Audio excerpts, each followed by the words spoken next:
Drop that shoulder. There we go. We have a patient here, Paul. Hello, Paul. Hello. And what's your complaint today? Oh, my neck hurts. Okay, very good. John Bedaines is conducting a chiropractic examination. He compares the lengths of Paul's legs and finds a difference. Next, he makes adjustments in the alignment of Paul's skeleton. According to the theory, Paul's leg lengths should become even with his neck pain cured. John Bedaines is a fully trained, experienced chiropractor, but he left the business after 7 years when he realized he had to face up to the fact that his profession made no sense to him. This is an activator. Yeah. It doesn't involve bone cracking or joint popping. If I activate it, there's a... It's just a little tap. That's a little tap. In fact, I can adjust that down to... I can't even feel that. That's correct. Chiropractors adjust subluxations. A subluxation, is that some kind of displacement of bones in the spine? A subluxation is what a chiropractor defines as a problem. In other words, it's a term that's used in many, many different ways. Huh? Correct. And now, historically, when Palmer invented this, introduced this term, Right. he was talking, was he, about some kind of blockage of some life force that was coming in from the universe? What he called nerve interference, and it was a life force expressed through the nerves, and that was blocked. What he called nerve interference, usually by a bony displacement. Chiropractic, which literally means done by hand, was invented by Daniel Palmer in Davenport, Iowa in 1895. Do you want the cause of your disease removed and get permanently cured in the quickest possible time? Chiropractic relieves pressure on nerves. The cause is removed and perfect health established. Palmer, a spiritualist and magnetic healer, said that chiropractic was revealed when he cured his office janitor of deafness.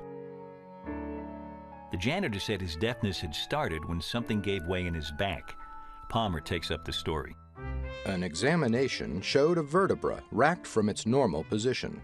I reasoned that if the vertebra was replaced, the man's hearing should be restored. With this object in view, I racked it into position, and soon the man could hear as before. In that adjustment originated the art of replacing vertebrae. Subsequently, a large theoretical structure and industry have been built on the basic idea that pressure on spinal nerves causes disease. Palmer believed the pressure interrupts the flow of what he called innate intelligence, or life power, from the brain. Nowadays, the language may be a little different, but the basic idea is the same. That's your contact point. Okay. We are concerned about the relationship with the ability of the nervous system to express itself fully throughout the body, as it particularly can be interfered with at the spinal level. The chiropractor is concerned about aberrations in the spine, minor misalignments that may not seem consequential to other providers, that have profound impact from our experience as chiropractors on the health and well-being of the patient. 30 years ago, an anatomist tried twisting cadaver spines around, but couldn't figure out how to obstruct the nerves, short of actually breaking something. In fact, our vertebrae give the spinal nerves plenty of room. So now, chiropractors say the effect is indirect. The pressure may not be on a spinal nerve root, or the pressure may not be on a spinal cord, but it may be a disturbance that changes the musculature, that changes the pattern of cerebrospinal fluid movement. It may be a change in the positioning of a vertebra that begins to compromise and compromise a joint level, produces swelling that in turn produces pressure on a nerve root.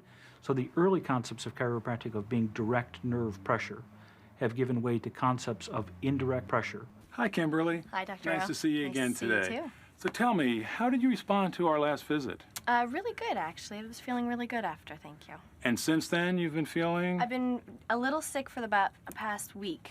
I've been sick. You've been sick. Tell me about that. I've got sinus congestion, a little headaches, and fatigue. And how are you feeling now? About the same. I'm still got some sinus congestion and I'm still tired. It's not really getting any worse or any better. It's staying the same. Okay, well, I'm glad you're here, and we'll take a look at your spine and see how you're really doing. Okay, now we're just going to feel how your spine is moving, so I'm just going to, Arch, you can just let me feel the motion here. There we go. I'm feeling for her spine to have a free, even motion between each segment. And if I get to a segment like that one right there, that's not moving freely, It's tender. and then I'm going to ask her if it's tender. Well, she just volunteered that, but that would indicate to me that that's very likely subluxated. Stephen Rowe now confirms the subluxation with his Nervoscope. It compares skin temperatures across the spine and has a long history in chiropractic. I'm looking for subtle differences at specific levels. Palmer said disturbed nerves can show up as imbalances in heat. It's reminiscent of the Chinese concept of yin and yang and has equally little basis in anatomy.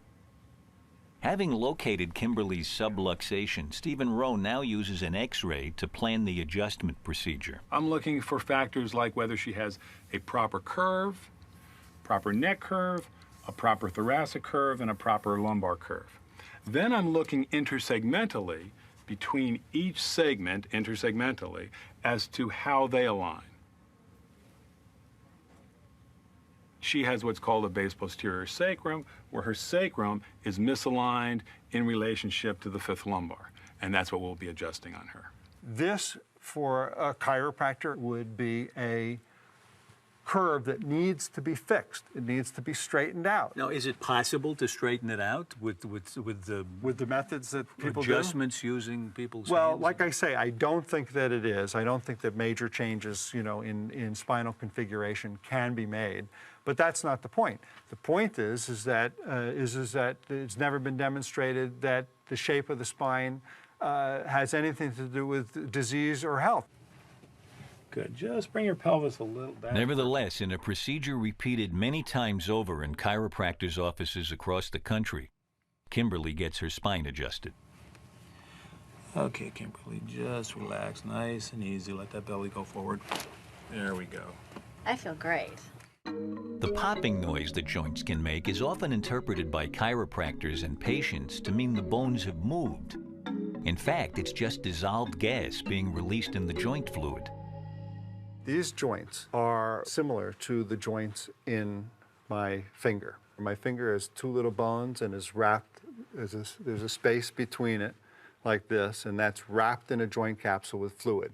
And when you pull them apart, as I did there, it makes that popping sound. But of course, my finger hasn't changed its position at all. Well, the same thing happens when you manipulate the spine. Patients believe that the bone was out of place and that noise snapped back into place. Signals back into alignment. Yeah, and into because alignment. Exactly, because that's what the chiropractor. But you're saying you really can't change the position of the bone by this procedure that results in a crack. Not by that. Yeah. Not by that. But otherwise, every time you cracked it, you'd be in danger of coming apart. Lift up your right arm, please. Kimberly gets a second adjustment. Okay, just right there. There you go. Drop that shoulder. Excellent. As a result of this, I would expect some of the symptoms that she initially talked about, her congestive sinuses, the heaviness in her neck and in her head, to be reduced. Chiropractic is a regular way to stay healthy. I get adjusted on a regular basis, approximately every 2 weeks to 3 weeks, depending on how I feel and how everything's going. If my adjustments are holding well, then we can make the time between adjustments last a little bit longer. Robert Barrett is a physician who believes, with Wally Sampson, that patients like Kimberly are confusing cause and effect. The treatment is unconnected to health, he says, and chiropractic bears no relation to reality. The chiropractic theory of manipulation as being curative of disease or in terms of diagnosing disease is based on a false premise. The premise is that there's some kind of vital force flowing around the body, as yet undefined and unquantified and undetectable, that they claim they can manipulate by manipulating the spine. Here's the leg measuring procedure again. By comparing the like surfaces here, I get a right short leg. That tells me that there's an imbalance in the system, and it's a go-ahead to keep analyzing the patient, and I know where to go with that now. The imbalance needs adjustment. This is an Activator 3. It's the third generation of development, and what we've done here is made an instrument that has an ultra-fast thrust. And we know that if we can activate the nervous system faster, then we don't have to push it as hard. We don't have to get the cracking noises that are often associated with a chiropractic adjustment. But we're accomplishing the same thing.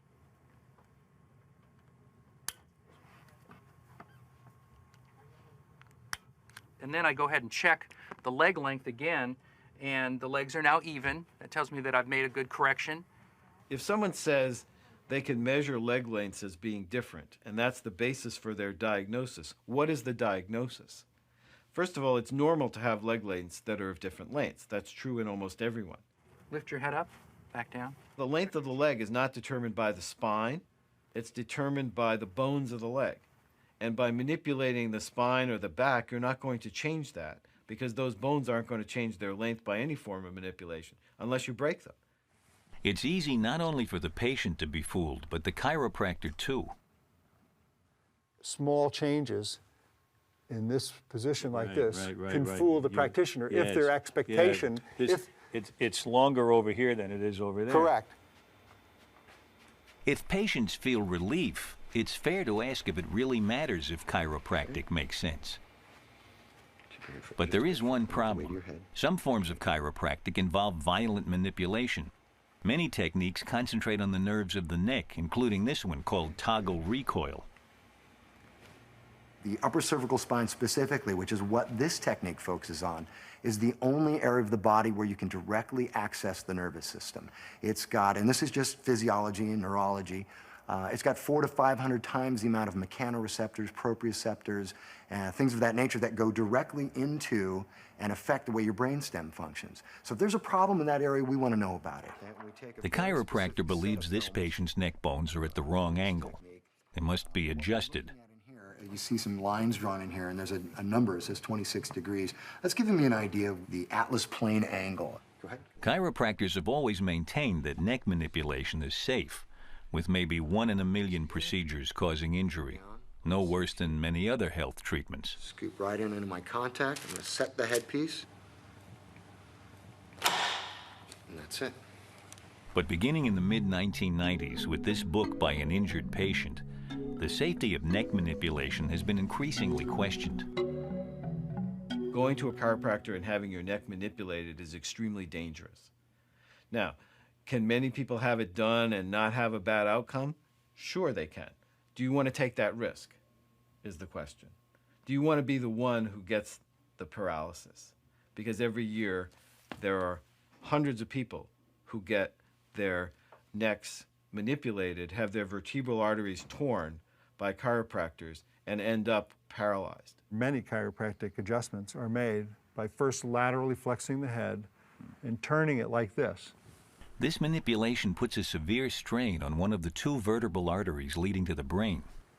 When you move the neck suddenly, when you take it to tension and then move it suddenly, you're giving that little extra tension pull on the vertebral artery, and you can create a little tear which repairs itself with a blood clot, and that blood clot can then dislodge and go up to the brain and deprive the brain of oxygen, and that's called a stroke.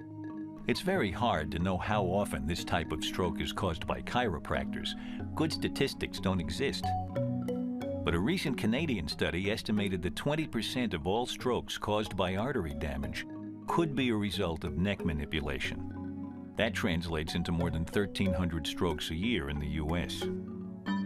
There are many types of chiropractors with many different techniques, but they're all based on one idea. It's your position that it doesn't matter what kind of chiropractor you get, what special way he or she might have of dealing with your problem, none of them is going to work. It's my position that they're all self-referential. In other words, they define a particular problem that incidentally has never been, verified to be a problem, and then they have their methods of locating that problem, and then they have their specific methods of fixing it. So it's like a closed loop, and so it always works because you're just talking to yourself. There is no scientific basis for what chiropractors allege they are doing. It is totally based on a religious belief system. And as long as you call it that, fine. But don't call it healthcare. And don't call it a form of science, because it is not.